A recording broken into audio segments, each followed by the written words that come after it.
Nossas Bíblias do Evangelho de Lucas, capítulo 17. Mais uma vez, refletiremos sobre essa porção a partir do verso 11. A cura de 10 leprosos. Lucas 17. Diz assim a palavra do Senhor a partir do 11º versículo. De caminho para Jerusalém passava Jesus pelo meio de Samaria e da Galiléia. Ao entrar numa aldeia, saíram-lhe ao encontro 10 leprosos, que ficaram de longe e lhe gritaram, dizendo: Mestre, Jesus, compadece-te de nós. Ao vê-los, disse-lhe Jesus: Ide e mostrai-vos aos sacerdotes. Aconteceu que, indo eles, foram purificados. Um dos 10, vendo que fora curado, voltou, dando glória a Deus em alta voz, e prostrou-se com o rosto em terra aos pés de Jesus, agradecendo-lhe, e este era samaritano. Então Jesus lhe perguntou: Não eram 10 os que foram curados? Onde estão os 9? Não houve porventura quem voltasse para dar glória a Deus, senão este estrangeiro? E disse-lhe: Levanta-te e vai, a tua fé te salvou. Amém. Oremos. Pai querido, nós somos gratos por esse momento que o Senhor nos reuniu nesse santuário para juntos aqui louvarmos o Teu nome, clamarmos pelo perdão dos nossos pecados e também agora, Senhor Deus, sermos alimentados pela meditação da Tua palavra. Que o Teu Espírito Santo nos conhece na profundidade, em toda a extensão do nosso ser, nos visite e nos alimente, nos toque, nos redima para vivermos segundo a Tua própria vontade. É a nossa oração de gratidão e súplica no Teu nome, Jesus, nosso Senhor, nosso pastor. Amém. Amém.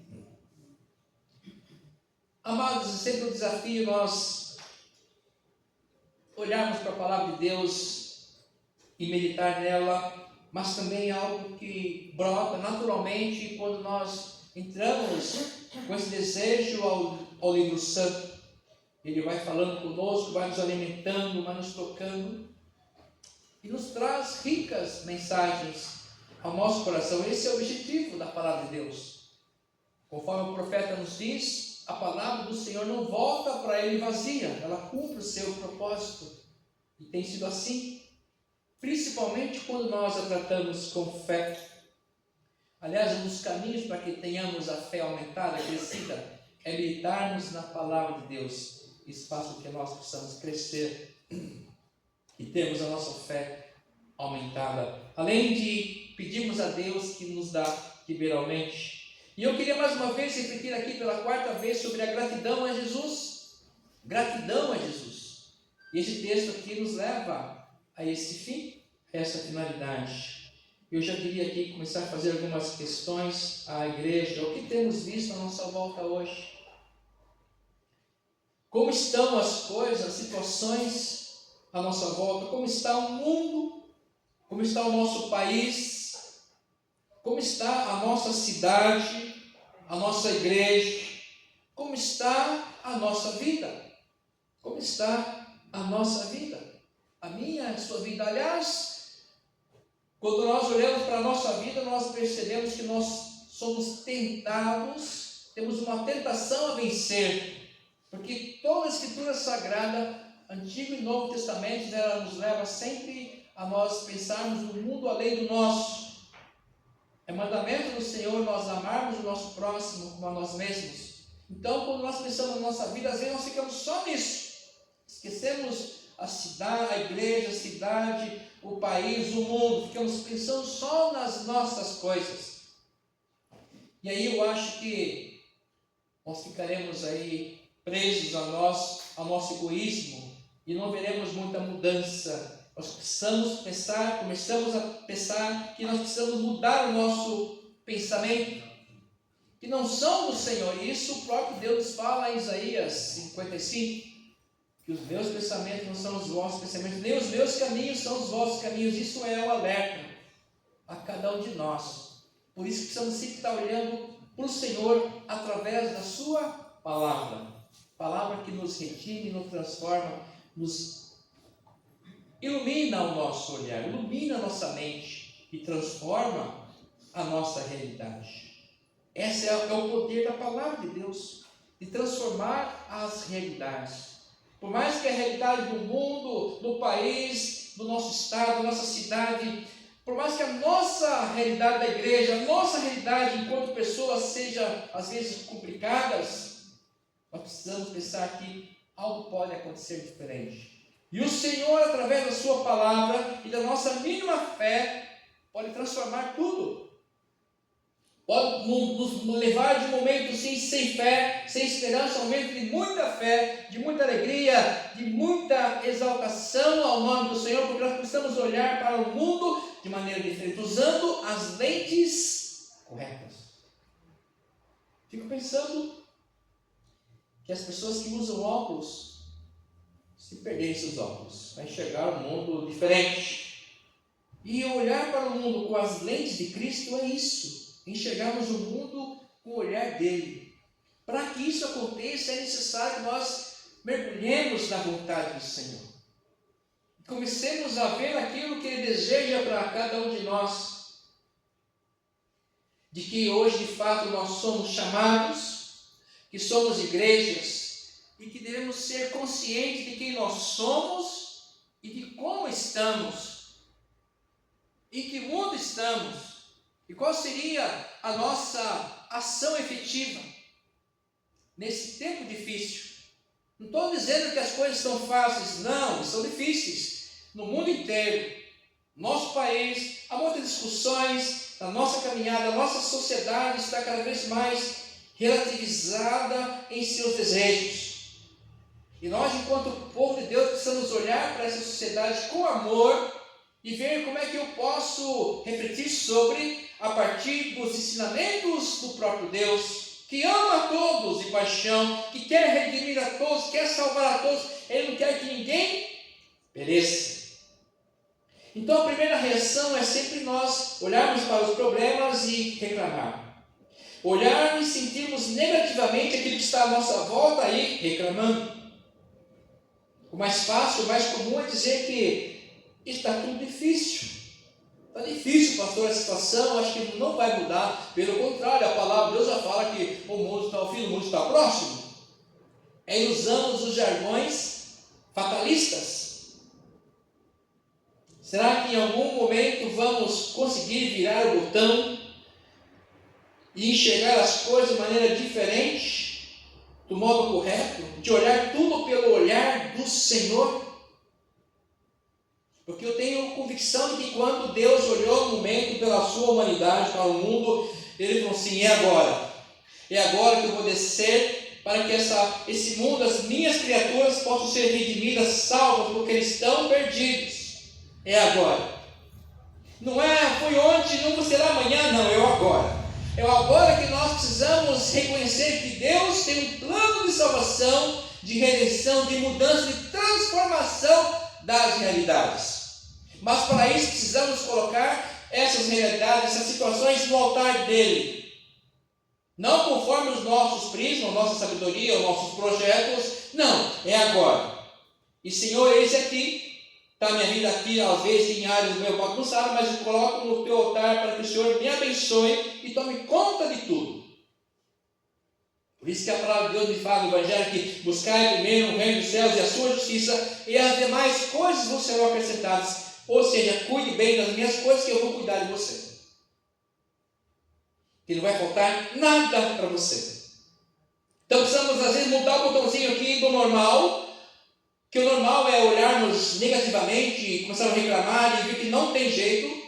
Ah, pastor, o mundo jaz no maligno, é verdade. Ah, não tem jeito que o pecado está inserido até na igreja, é verdade. Mas ele veio para mudar essa realidade. E é o agora, é o já, não é o amanhã. O porvir está na mão dele, não nosso. Se nós começarmos a olhar a nossa realidade, vamos ver que nós precisamos de Cristo agora. Porque o amanhã não nos pertence, nunca nos pertenceu. E nós não temos o controle disso. Então precisamos mudar o botãozinho desse mundo que é negativo mesmo.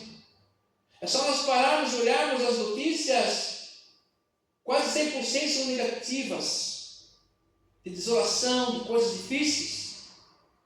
Nós não podemos mergulhar nisso, nesse fatalismo.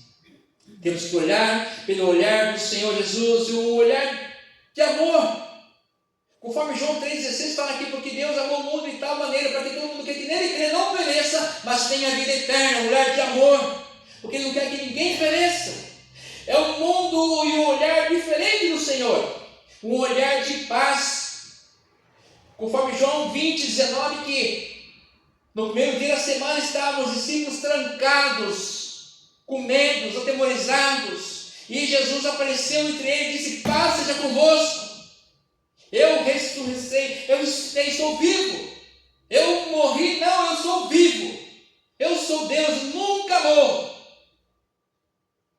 O que morreu foi aquele corpo que eu usei para que vocês me conhecessem. Paz seja convosco. Eles ficavam com medo, estavam atemorizados, acovardados, porque a realidade é dura. Eles estavam com medo porque eles poderiam ser presos e mortos também. A realidade não é fácil, é verdade. Mas Jesus vem e fala para ele quase que um grito: paz, meus irmãos, paz. É a minha paz, não a paz que o mundo dá. O mundo está em guerra, então não tem essa paz.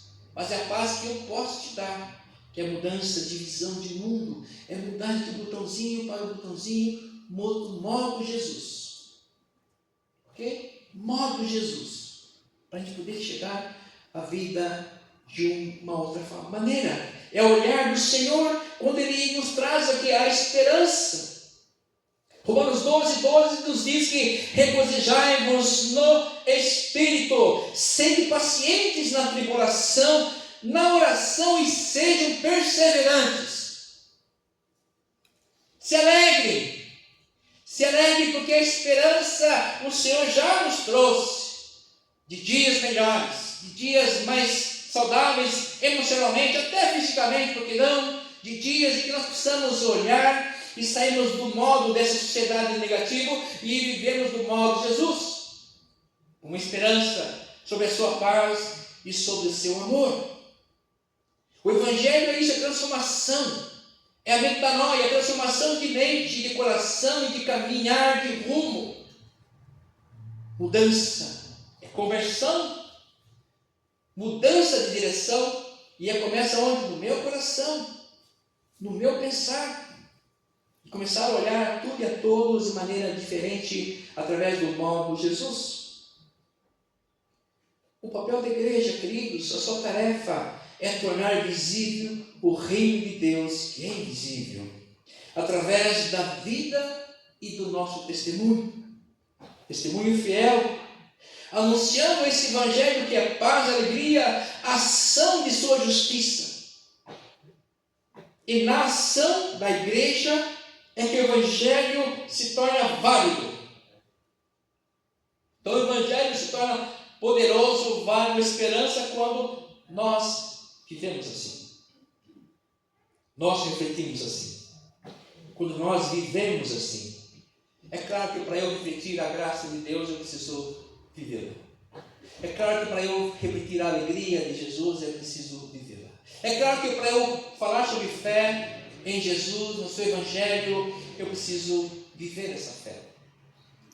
É claro que para eu falar de uma alegria, de uma realidade durante essa realidade negra, difícil de se entender, de tanto mundo obscuro,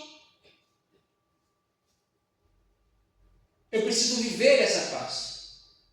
Viver num mundo mais colorido. Porque é Jesus que vai mudar essa minha visão.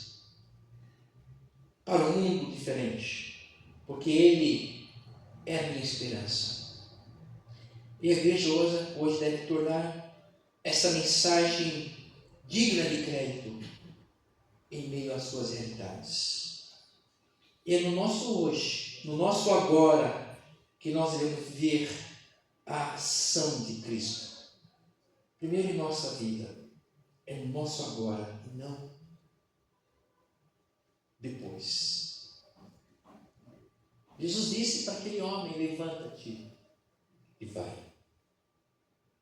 Aquele homem, depois de expressar a Jesus a sua gratidão e humildade, depois de reconhecer que o Senhor o redimiu para uma nova vida, o Senhor redimiu aquele homem para um novo caminho, para novas possibilidades, novos rumos, para viver novas experiências. Ele era um leproso, dissociado da sociedade, excluído integralmente da sociedade, não tinha esperança, mas ele estava ali esperando a morte. Você se sente assim, às vezes, esperando a morte chegar? E às vezes está pedindo para que isso chegue? E foi que Jesus entrou na vida dele, e ele foi redimido, foi curado, e a vida dele começou novamente. Ele pode contemplar o que a palavra de Deus diz lá em Apocalipse 21:5: eis que faço nova todas as coisas. E é uma mudança de mente, de coração, de postura. Para ele, claro, estava leproso, foi curado. Mas enquanto Jesus falou assim: vai, levanta e vai para a cidade, fala com o sacerdote lá. Ele estava indo, mas ele voltou porque ele não podia ir sem agradecer a Jesus. Porque dali ele começou a pensar que a vida dele começou novamente. Que agora ele é um outro homem, uma outra pessoa, tem uma outra vida pela frente. Às vezes nós cerceamos a vida que Jesus tem nos dado. Às vezes nós paralisamos a vida que Jesus quer que nós vivamos. E ele não poderia seguir em frente sem voltar e agradecer a Jesus, se prostrar aos pés de Jesus com humildade, reconhecendo quem ele era e quem ele é agora, pelo amor de Cristo. Aquele homem reconheceu o que Jesus de fato tinha feito a ele. Foi mais do que cura física. Foi muito mais que a cura física. Se entendermos com um pouco mais de cuidado, vamos também entender isso.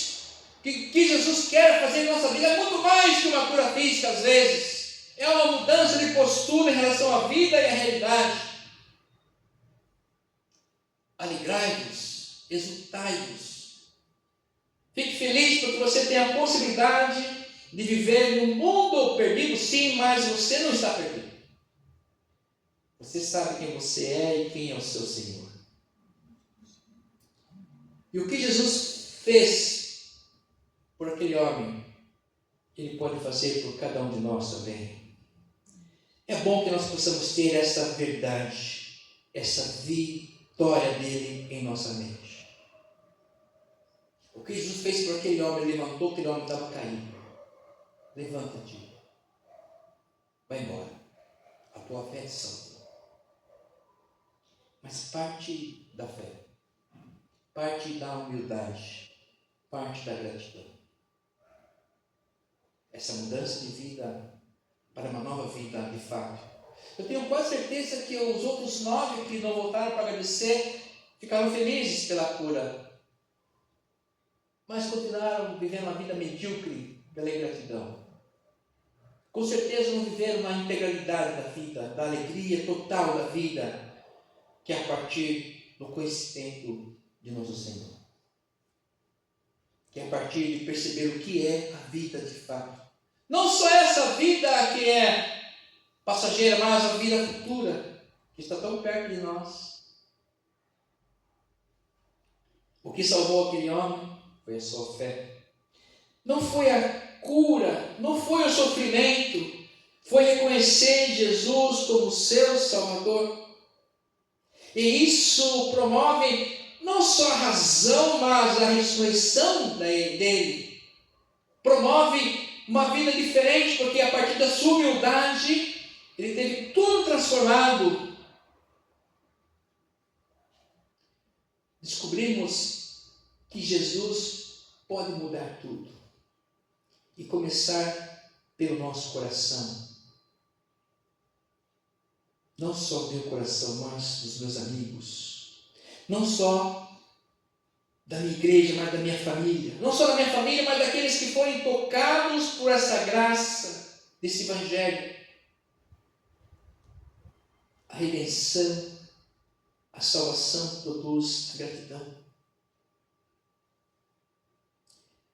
E aqui eu gosto de pensar que aqueles que são apenas curados, mas não são salvos, não expressam sua gratidão. A gratidão é algo que a humildade promove. Não é a obrigação de Deus nos curar. Mas eu acho que a gratidão é uma nossa obrigação. Porque essa é a ação do reino de Deus. E esse homem, apenas um homem dos 10 que volta, que vem agradecido falar com Jesus, é como que uma oração que hoje podemos fazer diante de tantas bênçãos que nós temos recebidos. Recebido da mão dele em nossa caminhada. Eu fico pensando que na jornada daquele homem leproso, enquanto leproso, seus dias, os meses, alguns anos, às vezes, sem esperança, e quando ele recebe Jesus, a cura de Jesus, ele não se conteve. Ele tinha que agradecer. E ele valorizou cada dia de sofrimento. Ele valorizou cada lágrima derramada. Valorizou a cada tristeza que ele viveu, voltando a agradecer. Porque tudo isso é legítimo. Todo sofrimento é legítimo. Mas quando nós agradecemos, nós valorizamos isso, a nossa história. Isso faz de cada um de nós, como fez esse homem, uma pessoa mais forte. E sabendo que ele recebeu do Senhor algo assim muito especial. Não foi só a cura do corpo. Eu acho que isso é um detalhe, mas a transformação da vida como um todo. Que possamos, irmãos e irmãs, pensarmos um pouco mais naquilo que Deus tem feito em nossas vidas. Nas curas que Ele tem nos providenciado, não só física, mas o seu caminho, no caminho dele que é nos apresentado e que transforma a nossa caminhada. E que tudo começa pela fé. Disse-lhe Jesus: vai, levanta-te, a tua fé te salvou. Tem outro texto da palavra que fala assim: melhor eu entrar no reino dos céus com um olho do que entrar com os dois no inferno. É disso que se trata. A salvação é da alma. O corpo faz parte da nossa vida aqui. Que Deus nos cure completamente, do corpo e da alma, mas que possamos sempre ser gratos, viver segundo a sua santa vontade, em meio ao mundo ingrato. Amém.